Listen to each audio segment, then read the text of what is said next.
Multiple long-term conditions, sometimes referred to as multimorbidity, is a term that has been used maybe over the last 10 years or so. It has very different definitions. Generally speaking, people think about it as having 2 or more chronic conditions, and by that we mean diseases that tend to stay with you, they don't go away. Examples of that could be things like diabetes, high blood pressure, and other types of similar conditions that basically are chronic in the sense that they are there for a long period of time rather than actually being particularly bad, although some of them are. So basically the healthcare structure doesn't align with the multimorbidity patient needs. At the moment it's designed to treat each disease individually, and so therefore the patient has to go to all the different institutions and they have to have all their appointments at all these different places, and there's not communication between these appointments, and it means that the patient doesn't have the care that they need.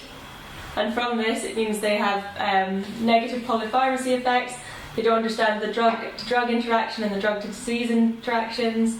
And then there's also this really big problem that the patients have general non-identifiable symptoms, and these symptoms get misdiagnosed or they get missed completely, and it means that the patient doesn't have the care that they need. Multiple long-term conditions is a problem that is a system-wide problem. So if you think about system thinking, it's having to deal with multiple illnesses at the same time having to deal with multiple aspects of the healthcare system. Research in multimorbidity is quite challenging for several reasons. Probably the first one is the definition itself, because it's fairly loose. It means that often we combine conditions that might not necessarily feel particularly complex or difficult.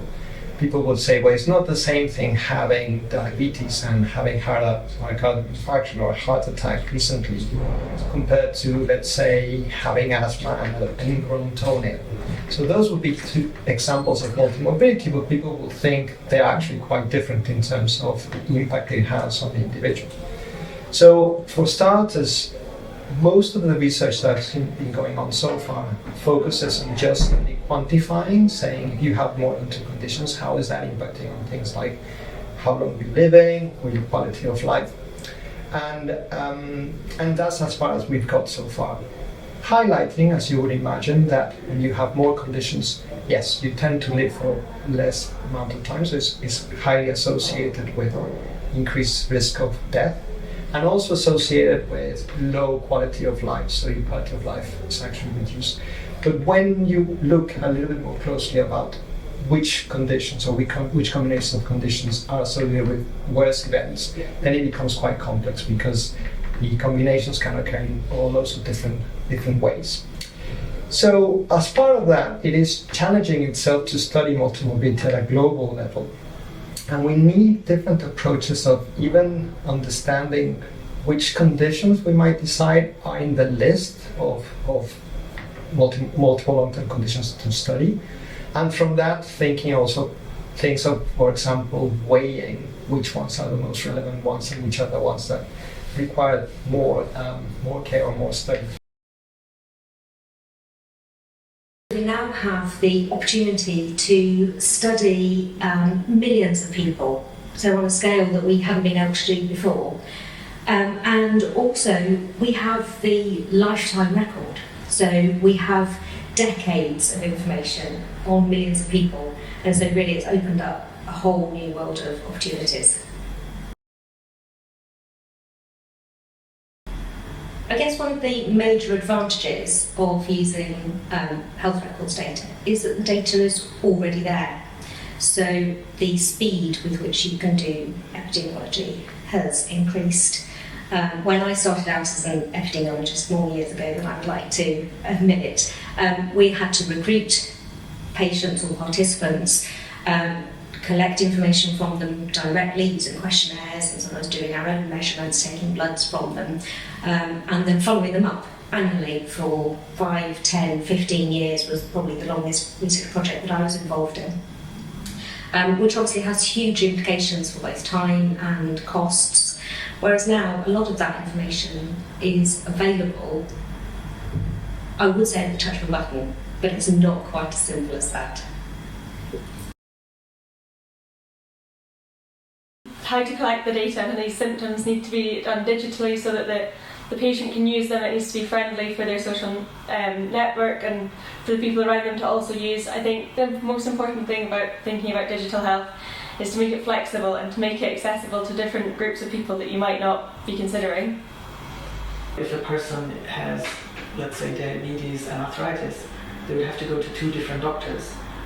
And this creates not only problems in terms of visiting the different doctors, but also the logistics.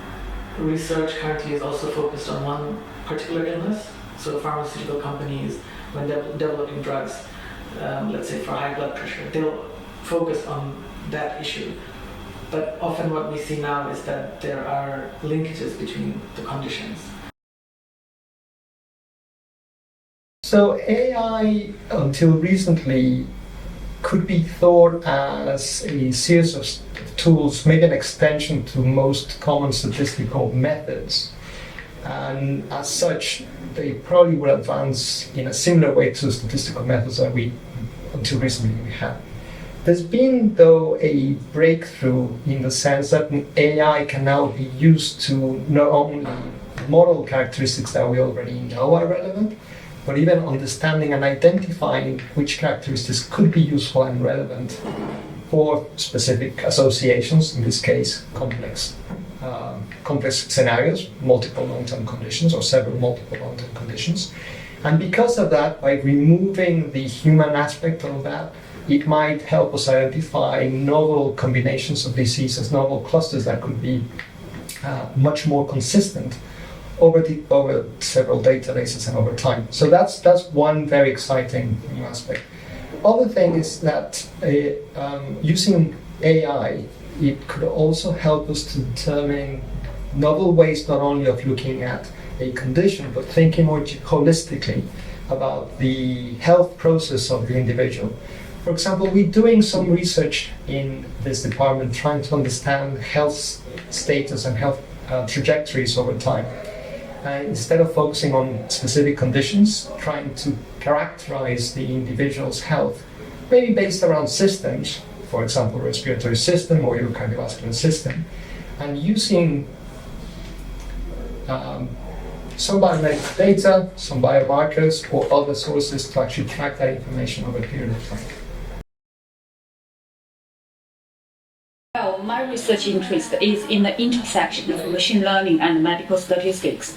Challenges I'm facing, I think right now, I find it challenging that I have very nuanced research, but how do I make it clear and succinct to when I communicate with others, researchers and the public alike?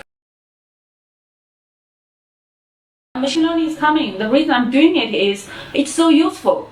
And I don't know exactly what's going to happen, but I can see there's a lot of work to be done. And there's a lot very urgent work I actually really wanted to do.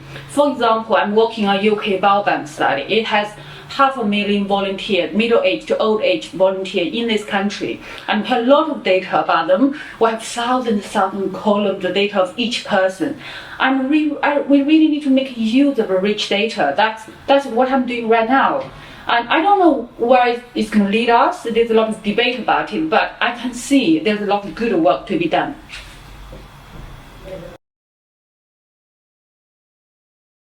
Well, one immediate benefit is clinicians will have plenty of tools to use. Hopefully, one of mine will contribute to that.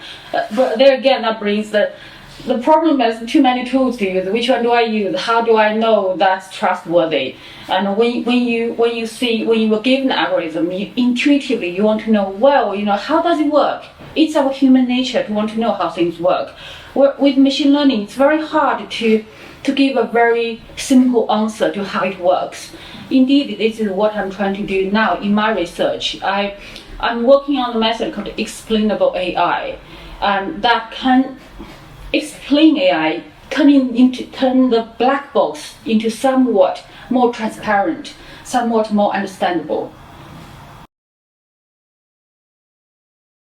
I can see there's really good, robust, ethical ethical considerations in our data research. If I want to do something, I really have to think very carefully and about how I can use the data ethically, and I have to come up with a really solid plan to get approvals, which I think that's really necessary, that's really helpful. I think one of the challenges that we've got to overcome as a research community is the way that we communicate to the public about how routine healthcare data is used, or maybe even more importantly, how it's protected.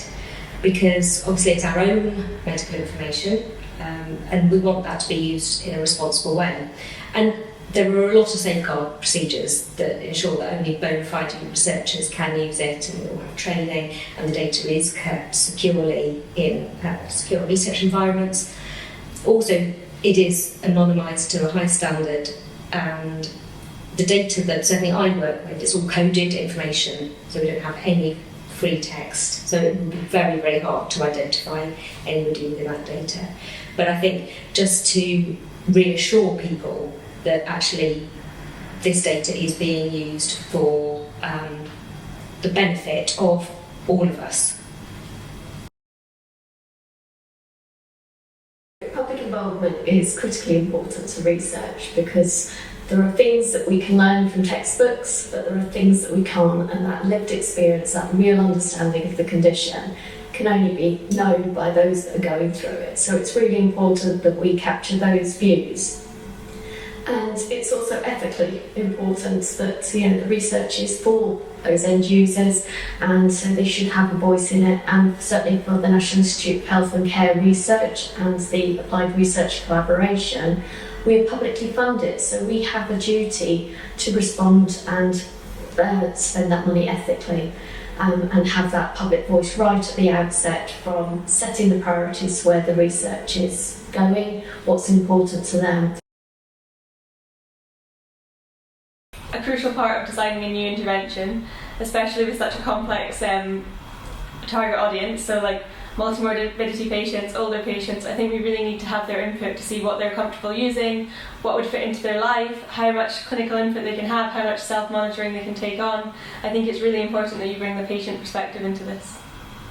One really good example is in arthritis research. They were trying to develop resources to help people with their mobility, and they said, oh, this is really great. They were involving the patients. The patients then were turning around and saying, well, actually, the problem is fatigue. It's not about being able to lift things up. That's the most debilitating part of this condition. So actually, if they hadn't had that conversation, they would have continued down that road. So involving patients and the public and their caregivers is really important to help shape what is important, what can be done. And some of the other times that the public involvement aspects shape research is when you've got studies that are really quite intrusive or invasive, that you would take that to your ethics board and they go, nobody would agree to doing that. But actually, so I did one with gene innovation for the spine for chronic pain in the back. The idea was it was an surgically implanted device, and then when they took that to the group, going that the placebo was also implant the device, because actually the placebo effect might just have the effect that they wanted. So the research, we couldn't ask people to do that, but the solution from the individuals was the risk of not doing anything was greater than the opportunity that this might help. So they agreed that they would all have it implanted, but then from the control cohort, they'd turn it on at a later point, so they would still benefit from it, but you could understand what the effects were. As a researcher, I'm also the general public. Outside my narrow domain of expertise, I'm just the same as everybody else. I learn a lot from others. There's a lot of things I don't know, but through this process together, I feel I learn a lot from you all. It's known that patients that have multimorbidities have poorer quality of life, and there's all these papers that show this. So I think it's strange that we haven't already done something, and I think everyone is working towards this, but we need to come together and have collaboration. So there needs to be collaboration between the different appointments, so we're treating the person as a whole rather than treating each disease completely independently and giving them the medication that is best for that disease, not thinking about the other diseases that play into this. How we do that is open. I think we're trying to get lots of patient input, lots of clinical input to try and find out the best solution to this.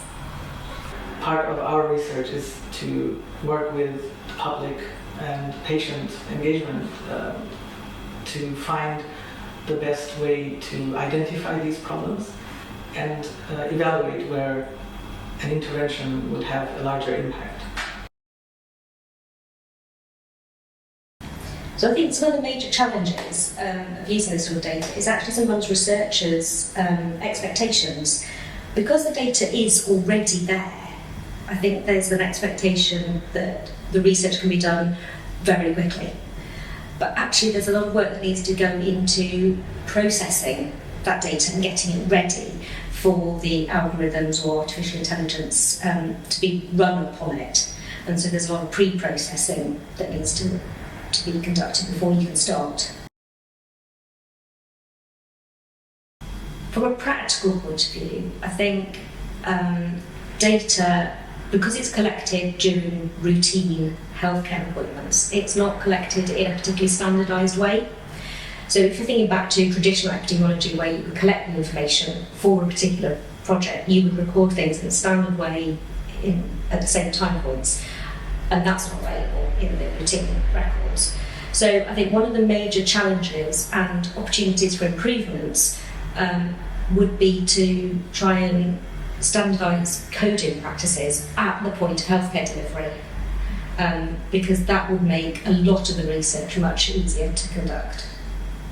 Looking to the future, I think there's a lot that we can do with electronic healthcare records. Obviously from the research point of view, the algorithms and programs that we can run on them, but also the embedding of these things into routine clinical care. One approach that I've been exploring is looking at whether we can have a general measure of health. So you don't need to diagnose the typical clinical measures that are used. You don't need to go in and get your blood pressure monitored and get your blood sugars monitored. Instead, I want to design a general health measure that you can just identify early deterioration and then find out what's causing the deterioration and try and treat that, instead of waiting until it's too late and you've displayed these really bad symptoms already. When you're trying to solve a systems problem, then there are different leverage points where you can intervene. And this is where the human-centered AI design approach comes in, because in doing so we can identify the places where we can have a larger impact. Sometimes people want quick answer, but there isn't quick answer in research, and also in life, I guess. So that's kind of one of my random thoughts of the day.